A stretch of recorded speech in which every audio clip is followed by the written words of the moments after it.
Émilie, maman a encore du travail, alors tu peux t'entraîner au piano ici. C'est ce que Jennifer Wilson dit gentiment à sa fille en entrant son dernier dossier médical dans le service pédiatrique de l'hôpital général du Massachusetts. À côté de la salle d'examen se trouvait une petite salle de repos équipée d'un piano numérique, un cadeau de l'hôpital. Émilie acquiesce légèrement et sort sa partition. Il s'agit du thème d'un film d'animation. Elle devait interpréter ce morceau lors du mariage du mois prochain. Ses doigts qui touchaient les touches étaient délicats et tremblaient légèrement.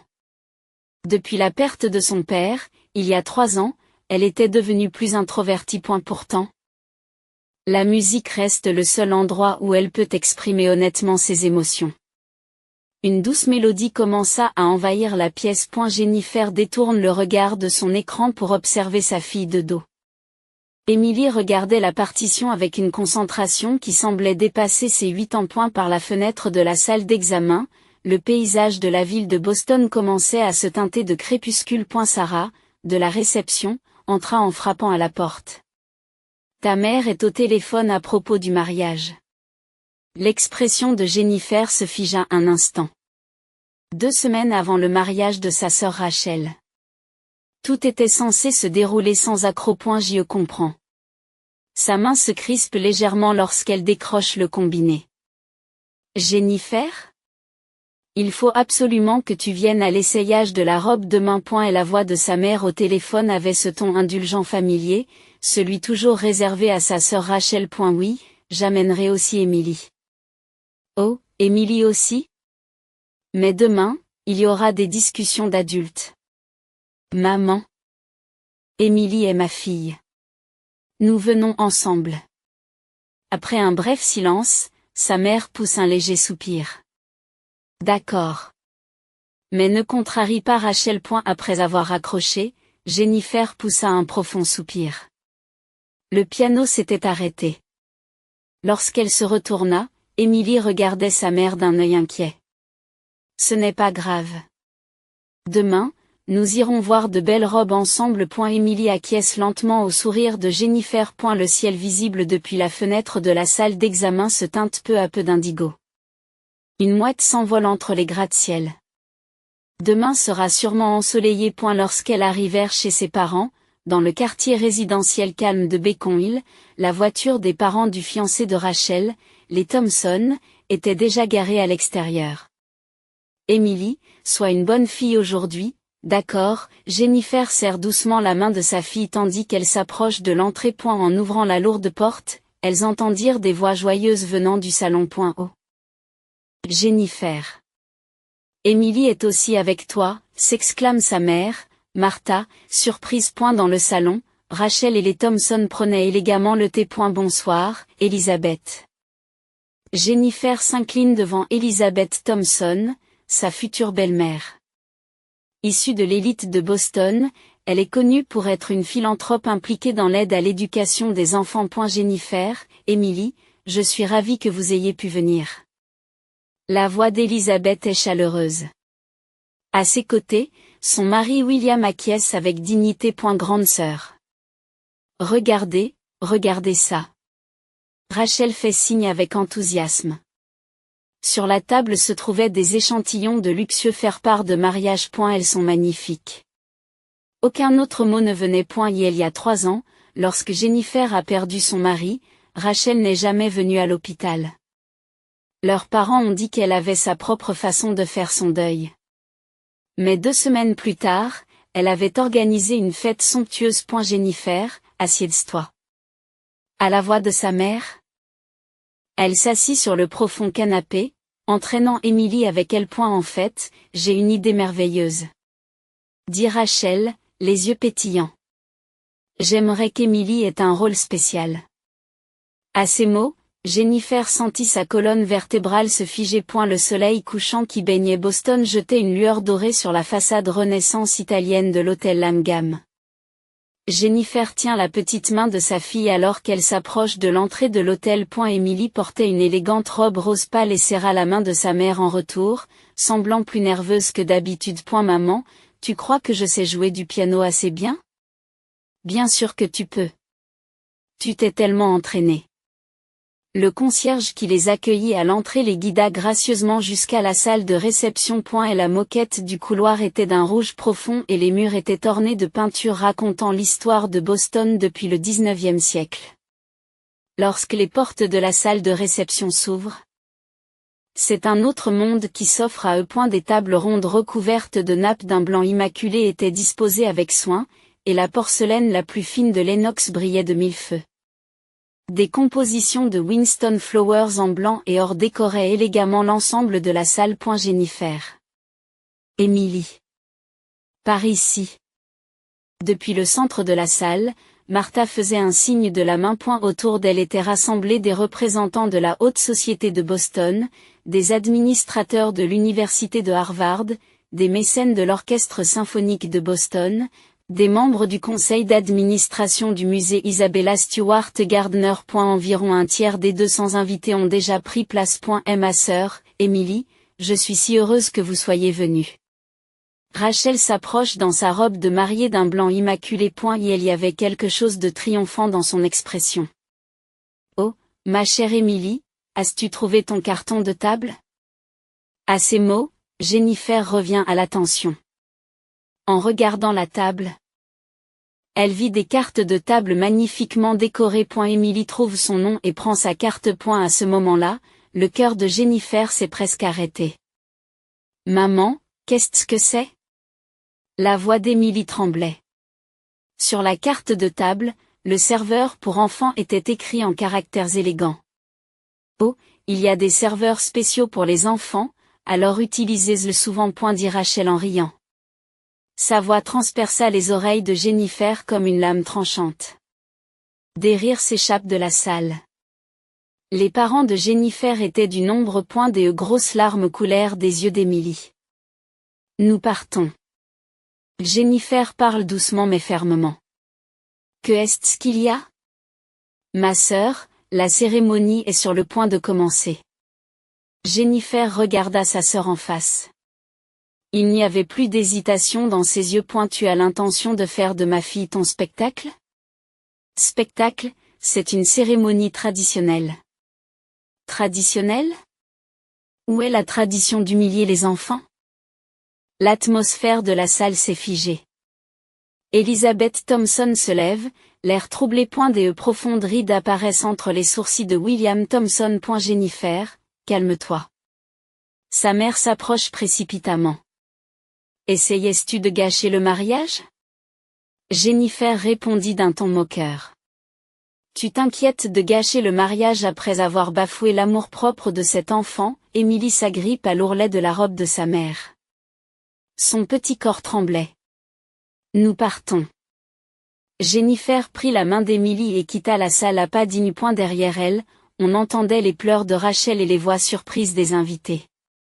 En entrant dans l'ascenseur, Emily dit d'une petite voix, « Maman, je suis désolée. » Tu n'as pas à t'excuser. Jennifer serre sa fille dans ses bras. Emily, tu n'as rien fait de mal. Maman te protégera. L'ascenseur commença sa descente. Leur reflet dans le miroir avait l'air triste. Mais d'une certaine manière digne. Le smartphone ne cessait de vibrer. C'était un appel de Rachel. Mais Jennifer ne vérifia même pas l'écran. En quittant l'entrée principale du Langham, le vent froid de l'automne les enveloppa. Prenons un taxi. À ce moment-là, elles entendirent des pas précipités derrière elles. Jennifer, attends. En se retournant, elles virent Elizabeth Thompson essoufflée d'avoir couru après elle. Son expression digne laissait transparaître une profonde tristesse et une grande détermination. Nous devons parler. Parlons chez nous. La voix d'Elizabeth Thompson était chaleureuse, tout comme sa détermination. Je vais demander à ma voiture de nous emmener. J'en informerai également William. Elizabeth avait déjà sorti son smartphone et donnait des instructions à son chauffeur. Une Bentley noire se glissa devant eux comme si elle les avait attendus. Le manoir des Thompson trônait dans le quartier résidentiel paisible de Beacon Hill. Lorsque la voiture franchit les portes, le jardin méticuleusement entretenu projeta des ombres profondes dans le crépuscule. Emily, repose-toi un peu, s'il te plaît. Élisabeth donna des instructions à James le majordome et demanda à Emily de se rendre dans la bibliothèque située à côté du salon. Les épaules de la jeune fille sont toujours tendues. Élisabeth invite Jennifer à entrer dans le majestueux salon. Au-dessus de la cheminée sont accrochés les portraits des générations de Thompson. Tout d'abord, je tiens à vous présenter mes sincères excuses. Les actes de Rachel sont absolument impardonnables. Au nom de la famille Thompson. À ce moment-là, des pas précipités résonnent à l'entrée. Rachel s'est précipitée depuis le lieu de la cérémonie. Sa robe de mariée d'un blanc pur était ébouriffée et son maquillage parfait était maculé de larmes. S'il vous plaît, revenez. Ne gâche pas le mariage. Et la voix d'Élisabeth retentit vivement. Comprenez-vous ce que signifient vos actes? Mais ce n'est qu'une tradition. L'expression d'Élisabeth se durcit. La tradition de la famille Thompson est de protéger la dignité des gens. Surtout celle des enfants. Le visage de Rachel pâlit. J'ai. À ce moment-là, William Thompson entre discrètement dans le salon. Rachel, assieds-toi. Au son de sa voix autoritaire, Rachel s'assit sur une chaise, les mains tremblantes. William regarda Jennifer d'un air sérieux. Les événements d'aujourd'hui sont une honte pour la famille Thompson. En particulier, le traitement réservé à Emily est absolument impardonnable. Votre action courageuse nous a rappelé quelque chose d'important. La protection de la dignité des enfants est la véritable tradition. Soudain, une musique de piano se fait entendre dans la bibliothèque. Emily jouait le morceau qu'elle devait interpréter au mariage. La mélodie qui chantait l'espoir et la renaissance résonnait tranquillement dans le manoir. De nouvelles larmes coulèrent des yeux de Rachel. Cette fois, ce sont des larmes de remords. Sa sœur. Emily. Je suis vraiment désolée. Rachel s'agenouilla et inclina profondément la tête. Ce que j'essayais de faire. Je n'ai jamais pris en compte les sentiments d'un enfant. La musique du piano résonnait d'une émotion plus profonde. Élisabeth a parlé à voix basse. Voulez-vous nous donner une autre chance? Nous allons réorganiser la cérémonie à partir de zéro, en faisant passer les sentiments d'Emily en premier. Mais les invités sont tous prêts. Je me chargerai de leur expliquer. Dit William d'une voix résolue. S'il le faut, nous pouvons même reporter le mariage. Ce qui est important, c'est de préserver les liens familiaux. Jennifer poussa un profond soupir. De la musique pour piano sortait toujours de la bibliothèque. Le jeu d'Emily avait un étrange pouvoir de guérison. J'ai des conditions. Jennifer parle doucement mais d'une voix ferme. Traitez Emily et tous les enfants avec la même dignité que les adultes. Et, Élisabeth l'incite doucement. Je veux que Rachel se renseigne sincèrement sur les droits des enfants. En faisant du bénévolat dans le programme de soutien aux enfants de mon hôpital pendant au moins 6 mois. Rachel a levé le visage. Il n'y avait plus d'hésitation dans ses yeux. Je le ferai. Je le ferai sans aucun doute. Même plus longtemps si, il y a plus. Jennifer a continué. Demandez officiellement à Emily de se produire en tant que pianiste. Et obtenir son accord. Un petit sourire se dessine sur le visage d'Élisabeth. C'est une excellente suggestion. William acquiesce. Appelons Emily. Lorsque la porte de la bibliothèque s'ouvrit, le jeu d'Emily devint plus clair. Elle jouait la dernière phrase du morceau, sans que personne ne s'en aperçoive. Le son de l'espoir commençait tranquillement mais sûrement à tisser de nouveaux liens familiaux. 3 jours plus tard, la salle de banquet de l'hôtel Langham était remplie d'une atmosphère totalement différente. Emily, es-tu prête? Dans la petite pièce préparée pour servir de coulisses, Jennifer ajuste délicatement l'ourlet de la robe de sa fille. Emily porte une robe bleu ciel spécialement commandée pour aujourd'hui et se tient devant le piano à queue. Maman, je suis un peu nerveuse, mais je ferai de mon mieux. Il n'y avait plus d'anxiété dans ses yeux. Emily. Rachel entra dans la pièce en frappant à la porte. Aujourd'hui, elle porte à nouveau sa robe de mariée d'un blanc pur. Cependant, son expression n'avait plus rien d'arrogant. J'ai eu des nouvelles de ma grand-mère. Cette chanson a une signification particulière. Émilie acquiesce lentement. Cette chanson parle d'une fille qui a perdu sa famille et qui en rencontre une nouvelle. Les larmes brillent dans les yeux de Rachel. Émilie, j'ai pensé à tant de choses ces 3 derniers jours. Rachel s'agenouille devant Émilie et regarde sa nièce droit dans les yeux.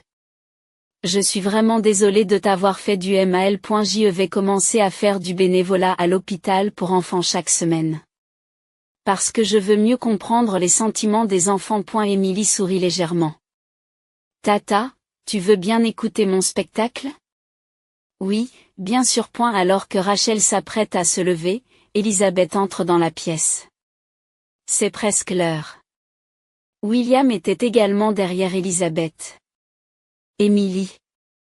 Nous sommes très impatients d'entendre ta merveilleuse performance. La voix de William était pleine d'impatience. La salle de banquet était à nouveau remplie de 200 invités.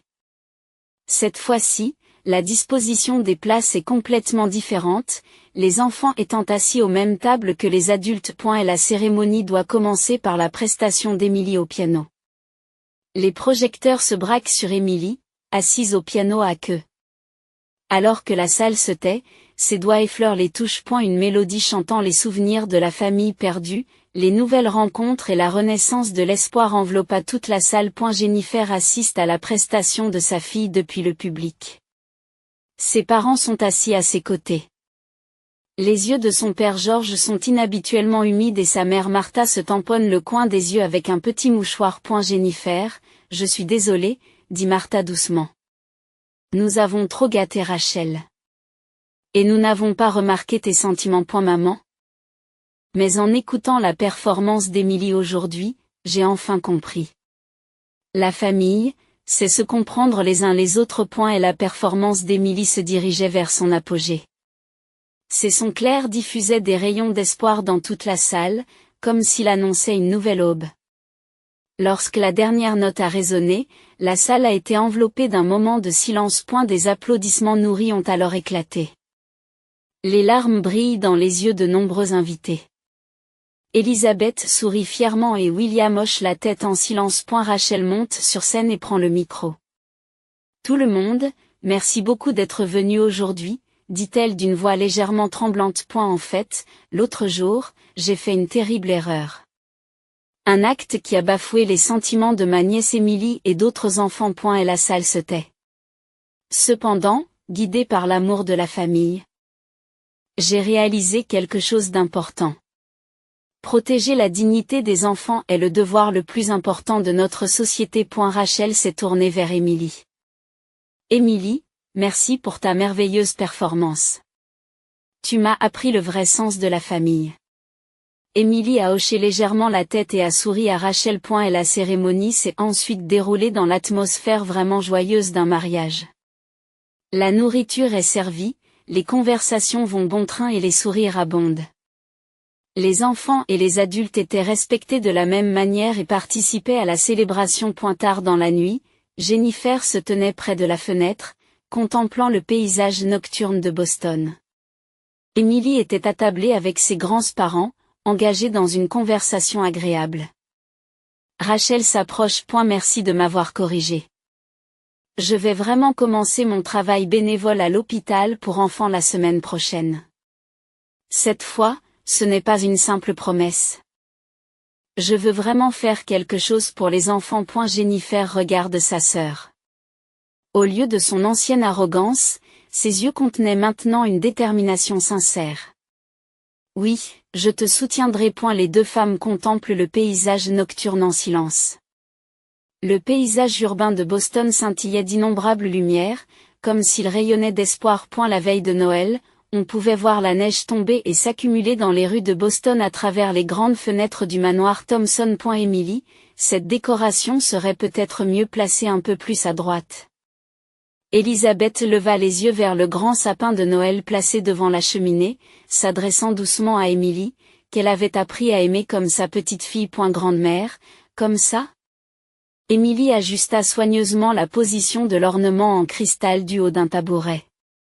Son expression n'a plus rien à voir avec son anxiété d'antan. C'est parfait. Ton sens de l'esthétique est vraiment merveilleux. Des grosses bûches crépitaient chaleureusement dans la cheminée. Les portraits des générations de Thompson étaient accrochés au mur et, à côté, une nouvelle photo de famille datant du jour du mariage avait été ajoutée. Tout le monde. Rachel sortit la tête de la cuisine. Elle a changé du tout au tout depuis qu'elle a commencé son travail bénévole à l'hôpital pour enfants. Les biscuits que les enfants ont préparés sont presque cuits. Oh là là, c'est du fait maison, s'exclame Martha, surprise. Oui, je les ai faits cet après-midi avec les enfants de l'hôpital. Pendant la confection des biscuits de Noël, Rachel, tu as vraiment changé. Jennifer observe avec fierté la croissance de sa sœur. Au cours des 6 mois qui ont suivi le mariage, Rachel s'est consacrée au bénévolat comme elle l'avait promis. Bien qu'elle ait semblé avoir du mal au début. Travailler avec des enfants était devenu le but de sa vie. Le conseil d'administration du centre d'aide aux enfants de Boston lui a fait une offre de poste officielle. Annonce joyeusement Elisabeth. Rachel, c'est merveilleux. Même William affiche une expression inhabituellement douce. Mais qu'en est-il de l'agence de publicité, demanda Martha avec inquiétude. Je démissionne. Il n'y avait aucune hésitation dans la voix de Rachel. Je veux travailler avec des enfants. J'ai compris ce qui est vraiment important, ce n'est pas l'argent ou le statut. Émilie s'est assise au piano et a commencé à jouer des chants de Noël. Les sons clairs se répandent dans la pièce. Vous savez, poursuit Rachel, l'air légèrement embarrassé. J'ai commencé à étudier la musicothérapie. Après avoir entendu la performance d'Émilie. J'ai réalisé que la musique avait le pouvoir de guérir le cœur des gens. Jennifer embrasse silencieusement sa sœur. Un parfum de biscuits s'échappe de la cuisine. George sourit paisiblement en arrangeant les bûches dans la cheminée. Quel merveilleux Noël! Les larmes brillent dans les yeux de Martha. Émilie. Rachel appelle sa nièce. Veux-tu te produire avec moi au concert de la semaine prochaine avec les enfants? Émilie acquiesça joyeusement. Oui. Tu sais, j'ai aussi commencé à composer. Je veux écrire des chansons réconfortantes pour les enfants de l'hôpital. Mon Dieu, c'est merveilleux. Les yeux d'Elisabeth brillent. Je pensais justement à lancer un programme d'éducation musicale pour les enfants par l'intermédiaire de la fondation de la famille Thompson. Émilie, aimerais-tu en faire partie? Soudain, on sonne à la porte. Oh! Ce doit être les Parker de la maison voisine. Elisabeth se lève. J'ai invité les voisins à la fête de Noël de ce soir. Alice Parker a à peu près l'âge d'Émilie, n'est-ce pas? Les flocons de neige dansaient doucement contre les vitres de la fenêtre.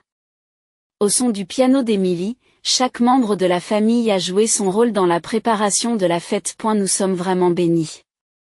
Chuchote Jennifer en observant la scène enneigée près de la fenêtre. Les événements survenus ce jour-là lors du mariage avaient certainement été une expérience douloureuse. Mais sans eux, ces liens familiaux chaleureux ne se seraient peut-être jamais formés. Parfois, les moments les plus difficiles peuvent devenir les catalyseurs des plus beaux changements. Les flammes de la cheminée vacillent tranquillement et les décorations de l'arbre de Noël diffusent une douce lueur. Portée par la musique de piano d'Émilie, l'histoire de cette nouvelle famille commençait tranquillement son prochain chapitre.